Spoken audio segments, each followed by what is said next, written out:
Prosim, nikamor ne hodite, mislim, imamo še toliko za poment. Ok, tako da, ostanite z mano, še minuto. Kot prvo, mi se moramo pogovoriti o Koroški, ker Koroška, v zadnjem vlogu ste videli, kako sva šla na pot, kako sva spremenila plane, ker nisva šla v Črnogoro, kako sva šla na konc na Koroško, par izsekov iz tam, ampak tu potovanje, ta van trip čez Prvomajske je bil toliko bolj nor, kot si ga je moja domišljija kadarkoli lahko predstavljala, da bi vam sem povedala kakšno besedo ali pa dve o njem. Torej, Koroška. Koroška je bila ta plan B, ki se je zgodil čisto nepričakovano, tako da tudi imejte v mislih, da vnaprej niti ena stvar ni bila splanirana, dobesedno iz danes na jutri sva živela. Mislila sem, da bom tam posnela še en cel vlog, ampak na koncu je bil prav občutek, jaz sem rabim biti prisotna čim več, čim manj snemat, pa čim manj fotkat, ampak sem egzistirati tam, tukaj mi je bilo res tu pomembno. Tako da vmes vam bom dala zdaj kakšno slikco, kakšen pokrivni kader, ni pa tu, pač ne bo cel vlog o tem. Ampak kar bi izpostavila je definitivno to, da nimajo neki full campov, nimajo tudi na Park for Night aplikacijo, če greš, nimaš full informacij, kam se s camperjem dati. In glih tu se mi zdi, da je bilo potem poglavitno, da sva veliko več komunicirala z domačini, včasih sva se kar na kakšno kmetijo pripeljala, pa bilo tako, ej, lahko me odle prespiva in se pač dogovoriš z njimi na licu mesta in me je bilo tu zelo všeč. Druga stvar je, da je narava res ful lepa. Mogoče res tudi, da sva prišla v takem času, ko je narava bila buhteča, sijoča, ono sveža, zelena barva, noro. Ampak ful veliko je pohodniških poti, imajo neki ferat. Tako se mi zdi za vsakega, da se kaj najde, za vsakega ljubitelja narave, pač na nek tak ali pa drugačen način.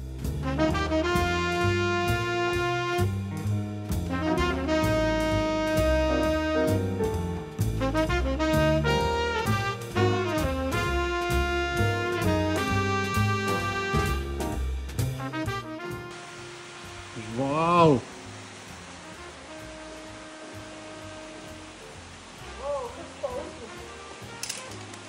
Jaz ti odsvetujem, Klara.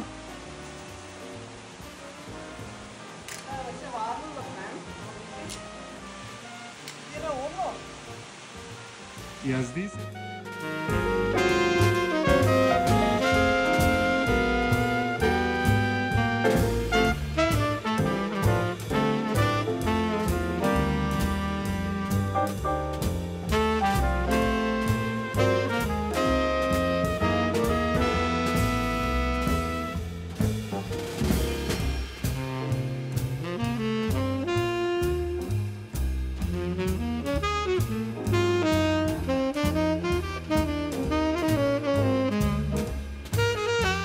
In pa eno izmed doživetij, za ker ga jaz pa nisem vedela, da obstaja, je ta, da greš lahko s kajaki pod peco v stare rudnike.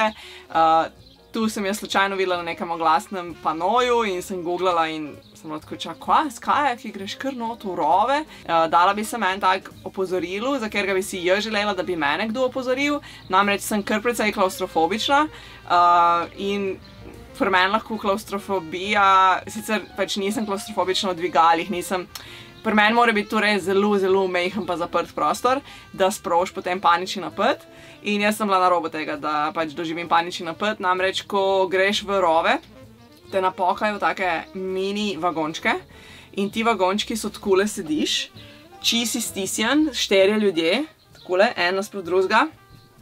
In potem sem v bistvu v čisti temi, se pelje že 10-15 minut not. In tu je pri meni zbudilo res tako. Pravno sem bila zaklamljena in noben povedal, ne. Tako da na srečo nisem imela paničnega napada, ampak moja prva misel je pa bila, ko se je vagonček začel premikati, da pritisnem panic button, pa sem tako spuste me ven, jaz ne grem. Na srečo tega nisem naredila, pa sem se ful sprostila, noter, kar se tiče kajakov, pa tukaj si v rovih, meni ni bilo strašljivo, v bistvu se počutiš zelo hitro čist domač, kot da si en jamski človek. Tako da sem tukaj noče mogoče med vami, kdo je še, da mu je neprijetno v majhnih prostorih. Če vas kaj zanima o Koroški, napište spodaj. Prilinkala vam bom pa tudi eno Instagram objavo. Ta Instagram objava je zelo tako informativne narave, tako da imate cene prenočišč, kje sva spala, pa še par takih nasvetov oziroma nekih iztočnic, če tudi vi se kdaj odpravite na Koroško. To je bila prva stvar. Druga stvar, o kateri se moramo pogovoriti, je pa trajnostni sejem. Jaz sem vam v prejšnjem vlogu, sem vas lepo povabila, da pridete. Napište spodaj, če ste prišli. Za vse tiste, ki nimate pojma, o čem jaz govorim. Da vam predstavim. Jaz sem že kar nekajkrat organizirala takšne in drugačne izmenjevalnice oblačil in drobnih predmetov. Začela sem čisto sama, pa mi je nekaj časa pomagala Sandra iz Blue Marble Vagabonds in tako naprej. V Novem mestu pa so izmenjevalnice organizirali tudi Staro za Novo mesto, ker so tako skupinca mladih, ki je ful dobre stvari tudi izvajala in na eni točki smo prišli na idejo, zakaj se ne bi mi združili. Tako da to je bil prvi naš skupni dogodek, poimenovali smo ga Trajnostni sejem in v njega smo vključili vse od hrane, pijače, delavnic, pop-up stojnic, glasbe in pa seveda tudi največjega dela izmenjevalnice oblačil. No in mi smo se lotili tega dogodka, za vse je bil tu največji dogodek, kar smo ga kdaj organizirali, nekaj čist novega tudi v Novem mestu, pa čist nek svež nov koncept. Lokacija je bil, so bili tele mestni muzejski vrtovi Novo mesto, kar je tudi ful ena lepa lokacija in tako. In zdaj, kako je bilo, ne? Kako je bilo? To je bilo pa epic. To je bilo pa nad vsemi pričakovanji. Vreme se nam je čist usralo. Organizacija strani Stara za Novo mesto vrhunska. Vse te stojnice, vsa ta neka logistika, vse tu je laufalo, vsi ustvarjalci so prišli. In pol, jaz sem bila najbolj prisotna pri delu seveda izmenjevalnice. Tam sem bila cel dan, pomagale so mi tudi ful moje prijateljice, tako zelo veliko ljudi je prišlo naokrog.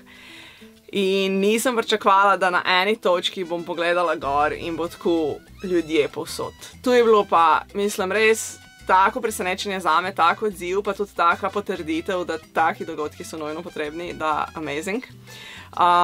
Tako da izmenjalo se je ogromno oblačil, jaz bi marsikaj bi dala, da bi izvedla, koliko oblačil so ljudje odnesli domov, koliko se je vsega tega pač obrnilo. Kako je prišlo za mano, glede tega, kakšna je ta res razsežnost tega, sem bila ful ponosna na vse nas in v bistvu že potiho planiramo jesensko izmenjevalnico oziroma jesenski trajnostni sejem, tako da za vse, ki mogoče vam zdaj ni uspelo, upam, da se vidimo jeseni.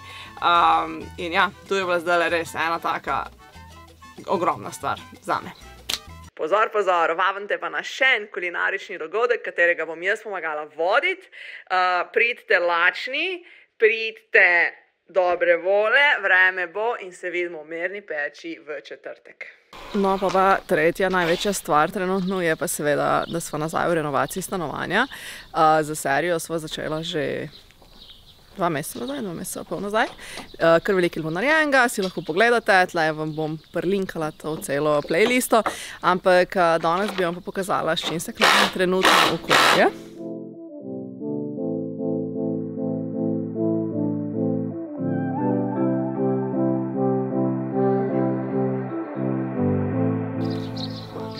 Malo smo trenutno pod pritiskom, ko bo dež. Ne. To bo postelja. Hrastova postelja iz lesa, ki nama ga je šenkal Klemenov oče. Dizajn sva našla, tak približno kot sva si želela, pol je Klemen skiciral. Velikost najine postelje je 180x200, to bo kar obdržala, ko imava že jogi. In pol se je Klemen lotil. Zdaj v zvezi s tem spet pripravljamo en video, ki bo pač ful podroben, ki bo v bistvu kako narediti posteljo v sodelovanju s Parkside, to boste še videli, bomo objavila, ko bo. Ampak ja, tudi ste malo na tekočem. Premikala sem ful hitrejško, ker sem jaz mislila, in sem mislila, da bomo s posteljo se ukvarjali 2 meseca, ampak v bistvu je zdaj en teden. En teden. Lahko vam pa še pokažem, kakšne barve bo. Danes sem šla iskat reči shout-out Mak trgovini v Novem mestu. Medva sva čist skoraj vse, kar sva rabila za kombi, pri njih kupila in tudi zdaj so oni najni go-to pri vseh projektih, tu ni sponzorirano. Ampak tukaj so prijazni, vedno se jaz dobro počutim, ko pridem k njim. Lahko bi se marsikdo, ki dela v kakšni prodajalni, od njih naučil. V glavnem, Klemen se je odločil, da bova uporabila, pač ni barva, ampak je mešanica olja in voska za zaščito lesa, ki ima tudi pigment. Pigment je akacija, tako da bova šla v to neko temno varianto, ne pa preveč temno.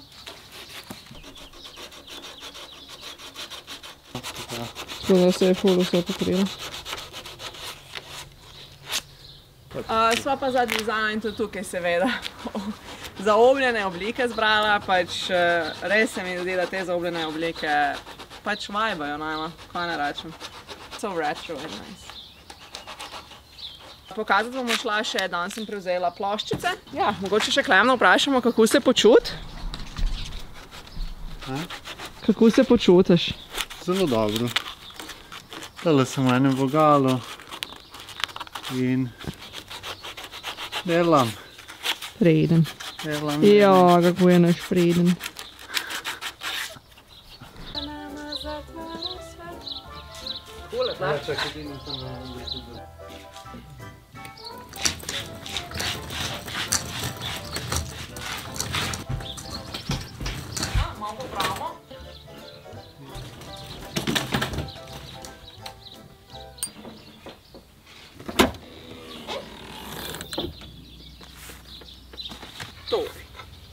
V temnem vlogu ste videli, da smo medva podaljšala en del zgornjega štuka. Pol kvadrata sva dobila s tem in s tem bo olajšan dostop do postelje.